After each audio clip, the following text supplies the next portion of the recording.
What if you could have a career where the opportunities are as vast as our nation, where it's not about mission statements, but a shared mission?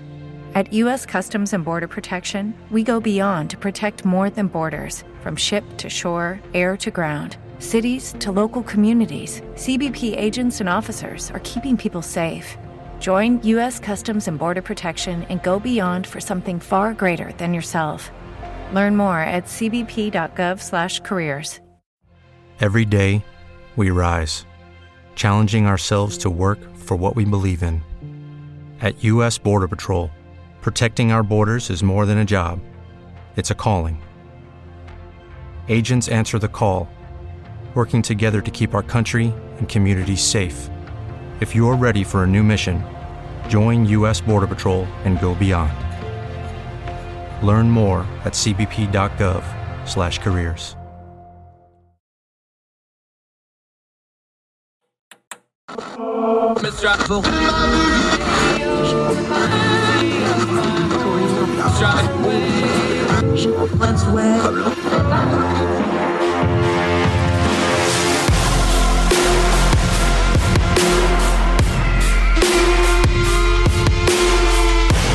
Hi, welcome back to Heard Tell. This is going to be fun. Nice, light topic. Porn in public libraries. Now, seriously, we got to talk a little bit about some censorship, some public forum. Also going to talk some education. We got Garion Frankel with us. He's a Young Voices contributor. He's a Texas A&M guy. You can insert your own joke here. Those of you from other Texas-affiliated schools. But he's written all over the place. Garion, how are you, sir? I'm doing well. Appreciate you having me on, Andrew. Anytime. Glad to talk to you. Another one of our Young Voices contributors that we get to partner with. Okay, man. We talk about turning down the noise on this. We've had a lot of noise over libraries last few years. We've had drag queen story hour in libraries. We've had censorship issues in libraries. We just had the headlines in the last few days of school libraries and trying to pull certain things and the graphic novels from the Holocaust and things like this in the library.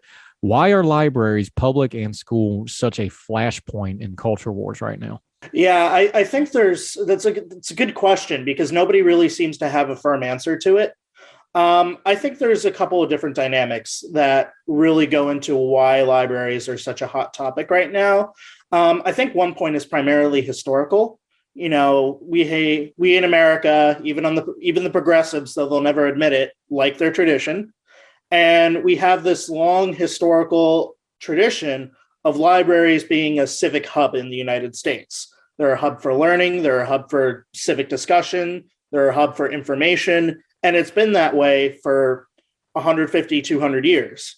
And whenever you see these kinds of cultural flashpoints take place, and, you know, to a certain extent, this has been true historically as well, libraries have always been on the front lines. In a more recent sense, I think that the rise of the librarians' unions, especially fueled by the American Civil Liberties Union, has really added to this flashpoint because much like teachers' unions, librarians' unions are overwhelmingly of a particular political persuasion, and they will use whatever leverages of power they have in order to spread that intensely political message. It's almost like the battle taking place with teachers' unions, but with a different medium and a different history. Now, the pushback on that will be our progressive friends will say, well, this has been dominated by the other side for so long. We're just trying to even it up here. How much does this really matter? Because is there a disconnect between what we all see? You just said it. We think of the library as being this public communal hub, but is it really anymore? Or is this a subset of people that are still using libraries while technology has kind of gone a different direction? I'm a library fan. I like going to the library. I still go to the library. I have a library card, but that's a certain subsection of people. And a lot of folks have Google. Doesn't that dynamic play into here too, that we're dealing with some perceptions that might not be reality when it comes to these library situations? Yeah, and that has to be taken into consideration. Objectively speaking, there are far more people who get their information and participate civically on Twitter or other forms of social media than at the public library. But libraries have seen, especially private libraries, have seen a bit of a resurgence in recent years. Of course, not to what they were once were. They will probably never be that again, but they have emerged as an important point of discussion. But Another thing that adds to this sort of library battle is school libraries, because school libraries are still very important, because school librarians generally aren't just managing the library anymore. They're doing a lot of other functions for the schools. Sometimes they'll administer testing, sometimes they'll provide some form of counseling services, sometimes they handle technology. It can vary depending on the district and, the form of education involved.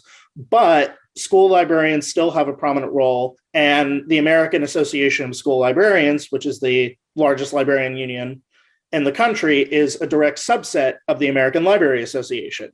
So, all of these groups are still connected, particularly in an academic setting.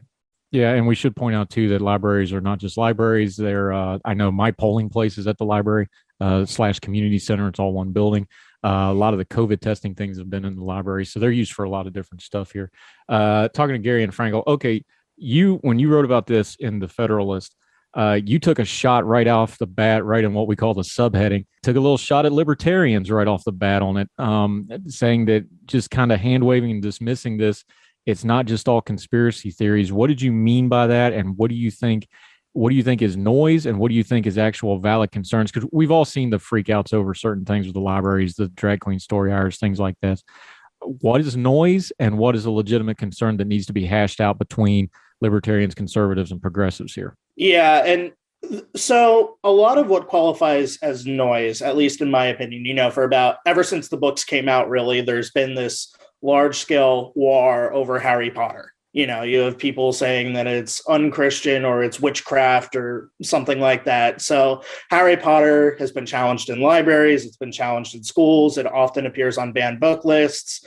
I really don't think we need to be having important policy conversations about Harry Potter. As far as drag queen story hours go, and, those other types of hot button culture war issues, what we have to be careful is to differentiate between what can be changed through policy and what requires a wider cultural conversation, to which the levers of change may not necessarily be through policy. Because drag queen story hour, for example, I can absolutely understand why a lot of parents and families would be absolutely horrified about it. But on the other hand, if you just start dropping the ban hammer on things, that gets turned against you as soon as you're not in power anymore. But I do think there is an honest conversation to be had about transparency, because librarians unions typically oppose any form of transparency or parental oversight over what their kids are checking out, what their kids are reading. And children don't belong to the government. They don't belong to librarians unions. If they belong to anybody, it's their parents. So I think there is an honest policy conversation to be had about, what rights do parents have in both schools and public libraries?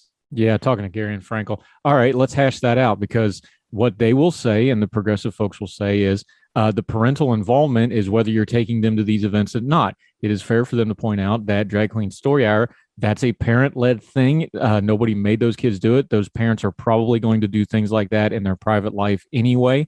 It's a free country. They're going to do that regardless. This is how they're doing it. And they're going to say that parents can have the parental guidance is, well, you don't have to go to the library. You don't have to take out that certain book, et cetera, et cetera. Where's the line there, though? Because libertarians and conservative folks want to, ostensibly, or at least traditionally, they're against censorship. They're for freedom. They're for free speech. Where's the line in here of what they're saying? And I understand it's a public space, a lot of these libraries. So let's get that out of the way. So there's that argument as well. Where's the line there, though, where you can go, okay, I have my opinion and you have your opinion, and we both have a right here, and still honor that before we get into a censorship and what you called the ban hammer? Yeah. So something I mentioned in the article in the Federalist is that there is also a distinction between censorship and parenting. Censorship is when one parent tries to block something for everybody else because they don't want their child seeing it. And, if that was what people were really doing, and then that would be one conversation. But that's not what's actually happening, because what librarians unions and a lot of their supporters are claiming, and then what they're actually promoting on the side in their own policies, are not one and the same, because they're not really trying to just provide an open space. They're trying to block parents from parenting. Because if you look at the inner documents from the American Library Association or the American Association of School Librarians, they see parents as the enemy. And they consider a parent blocking a piece of information from their own child, not advocating for banning it, not blocking it from anybody else, just their own child. They see that as censorship and a violation of the children's rights. I call that parenting, because obviously parents are not going to want their kids, especially if they're under a certain age, to see certain things. It can be junk food, it can be porn, it can be, I don't know, some other piece of political or social information. That's parenting. That's what's always happened. So I don't see any legal problem with parents having some kind of access to what their children are reading and looking at, as long as that doesn't expand into others. Yeah, talking to Garion Frankel. We're going to take a quick break. We're going to come back and continue this conversation. Lots more to dig into here because, yeah, it's just a library that's kind of a stodgy, quiet place, but it sure is intersecting a lot of things like freedom of speech, like censorship, like education. We're going to talk a little education with him too. We'll be back with all of that on Heard Tell right after this.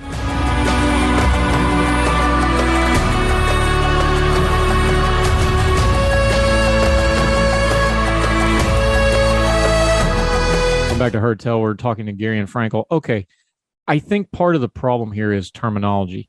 So I know it gets clicks and headlines when we say porn in libraries, but that's got a lot of meaning to a lot of different people. Is part of this just language where we talk about anything at all being the least little bit sexually explicit? We can call it porn, get a big splashy headline, and then we miss the entire point of the debate in the first place.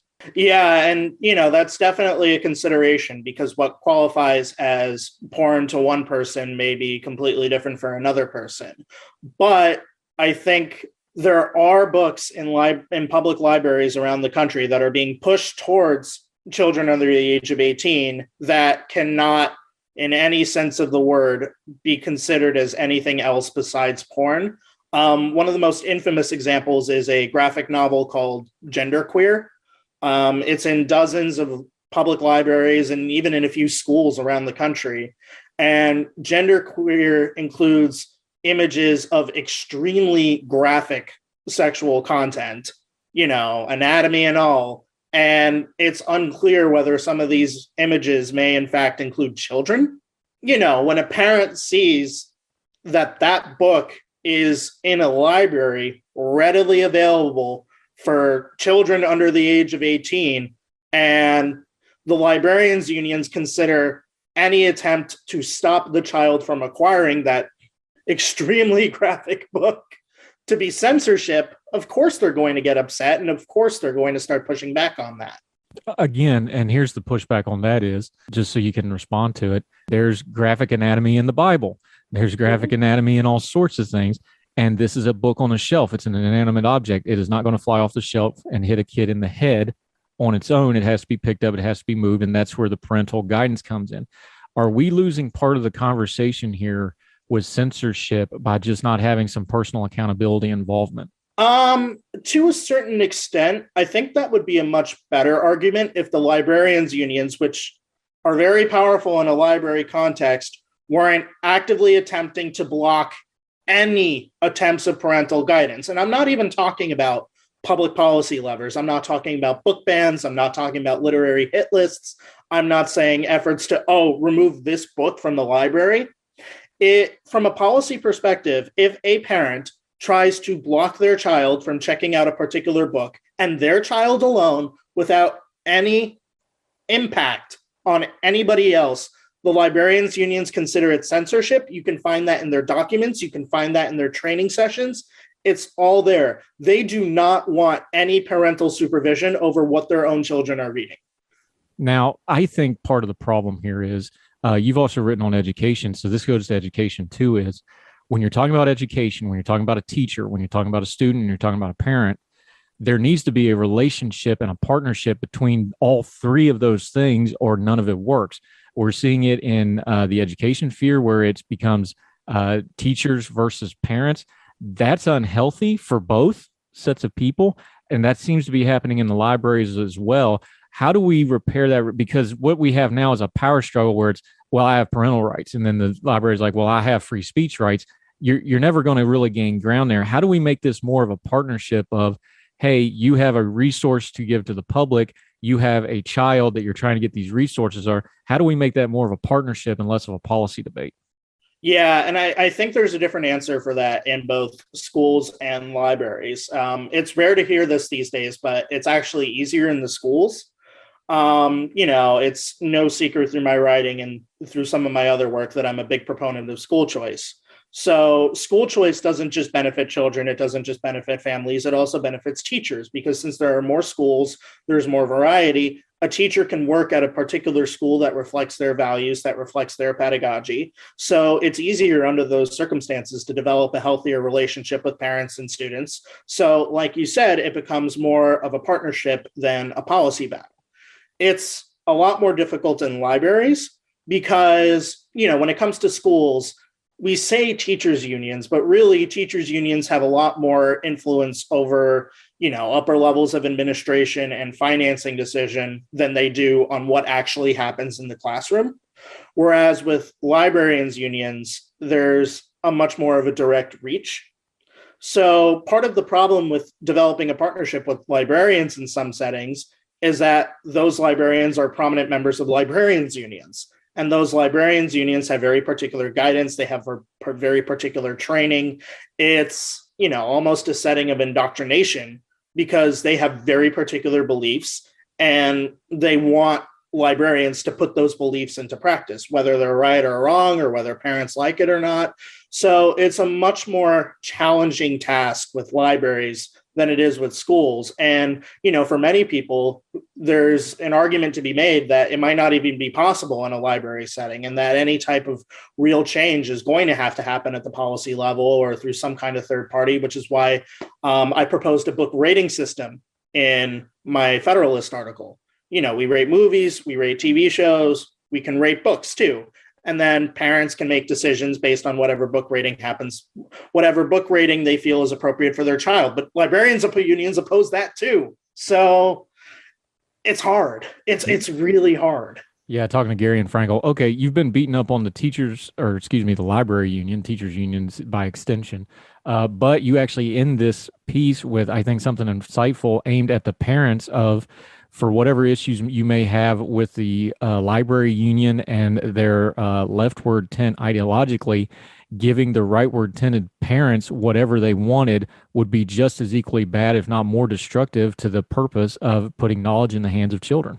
Yeah, because part of the issue is, and this is a problem that I think with everybody on the political spectrum these days, we have this, we, meaning the American political community as a whole right now, have this tendency to pressure for bans of whatever we don't like. Ban X, ban Y, ban Z. Oh, I woke up on the wrong side of the day today. Ban my bed. And the problem with banning things is that, it's all well and dandy while you're the ones in control, but people have this assumption that they're always going to be the ones in control, and they're not. It's just a reality of any kind of Democratic or Republican system. It's just not going to happen. You are eventually going to lose control. And when you lose control, those institutions suddenly become weapons against you. And then suddenly all the things that you think are good and you think are right, well, they're the ones on the literary hit list. So I think that the real policy solutions, of course, there's something here or there that should be banned based on some kind of clear empirical or philosophical conclusion. But, that's not really applicable in this situation. It's much more about beefing up the institutions we already have, and the institutions that, allow both a rich environment for free speech, but also give parents oversight over what's best for their kids. Let's loop this back to where we started to finish it off, though. We talked about the whole problem with this is libraries are traditionally seen as community centers, kind of like schools. Yeah. A lot of communities, the library is attached to the school. They are in my area. The library is actually on the end of the school buildings or the community centers. They kind of have these multi-purpose buildings now. How much of this is the broader problem in society and in our culture and politics that we've just lost all sense of community? Because, like you said, teachers unions, they get orders from their national office. The parents, they are listening and intaking a lot of national, cultural, and political media. So now they're very upset about Drag Queen Story Hour in Columbus, Ohio, when they live in Texas, and it doesn't really directly affect them. How much of this is just an offshoot of we've lost the communal aspect of our society of, hey, we have different people in our community. We can go to the library, and this is somewhere where we need to compromise to kind of all get along and find out a better system. Yeah, we definitely have that lost that sense of community to a broad extent. And there was never a true threshold. It's been a long process that's taken several decades. But the problem is our tendency to nationalize everything is not only ineffective in alleviating that loss of community, it's making it worse.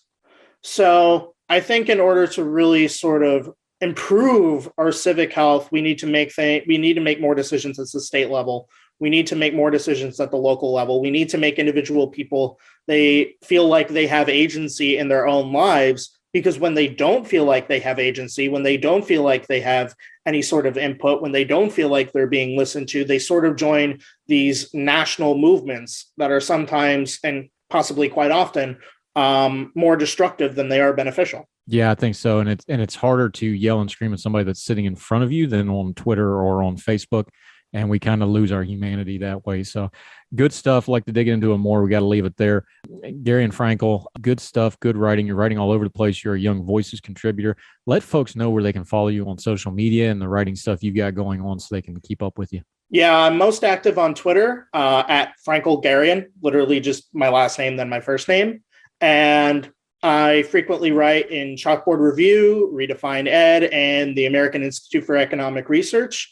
And I also appear in other outlets from time to time. Fantastic stuff. We did a good 20 minutes of good talking with you without a single Aggie joke. Praise me. Texas A&M guy down there deep in the heart of Texas. Garion Frankel, thank you so much for the time today, sir. Thanks for having me, Andrew. Thank you, sir. What if you could have a career where the opportunities are as vast as our nation? Where it's not about mission statements, but a shared mission. At U.S. Customs and Border Protection, we go beyond to protect more than borders. From ship to shore, air to ground, cities to local communities, CBP agents and officers are keeping people safe. Join U.S. Customs and Border Protection and go beyond for something far greater than yourself. Learn more at cbp.gov/careers. Every day, we rise, challenging ourselves to work for what we believe in. At U.S. Border Patrol, protecting our borders is more than a job. It's a calling. Agents answer the call, working together to keep our country and communities safe. If you're ready for a new mission, join U.S. Border Patrol and go beyond.